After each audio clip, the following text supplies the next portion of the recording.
দেখো আজকে আমি করবো পটল ভর্তা, ওই জন্য এখানে নিয়ে নিয়েছি পটল। দেখো এখানে নিয়ে নিয়েছি পেঁয়াজ, টমেটো কুচি, কাঁচা লঙ্কা কুচি, আর দেখো এখানে এই যে চিংড়ি মাছগুলো ভাজছি। এবার দেখো এই চিংড়ি মাছ ভাজার তেলে এই যে রসুনগুলোকে আগে দিয়ে দেবো, নেড়ে চেড়ে নিয়ে এর মধ্যে এই যে পেঁয়াজটা দিয়ে দিলাম। এবার এর মধ্যে টমেটো কুচিও দিয়ে দেবো। দেখো এখানে এগুলো ভাজা হয়ে গেছে, এবার আমি এগুলোকে তুলে নেবো আস্তে আস্তে। একটা মিক্সিং জারের মধ্যে এই যে আমি মিক্সিং জারের মধ্যে আমি সবগুলোকে দিয়ে দিয়েছি। এবারে এগুলো সব এবারে ওই যে কড়াতে ভেজেছি সেই কড়াতেই আরও একটু তেল দিয়ে এর মধ্যে, আর তারপরে এই যে এই পেস্টটা আমি দিয়ে দেবো এর মধ্যে। দেখো সব পেস্টগুলো আমি দিয়ে দিয়েছি।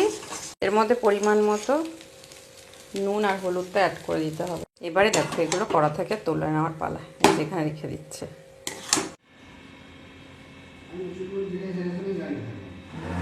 করবো এবার শাক ভাজা, ওই জন্য তেল গরম করে মধ্যে একটু কালো জিরে দিয়ে দিচ্ছি। হয়ে গেল আমার শাক ভাজা। দেখো আজকে দুপুরে রান্নায় আমি করেছি এই যে শাক ভাজা, আর এখানে এই যে পটল চিংড়ির ভর্তা, আর এখানে যে কাতলা মাছের ঝাল। এই কাতলা মাছ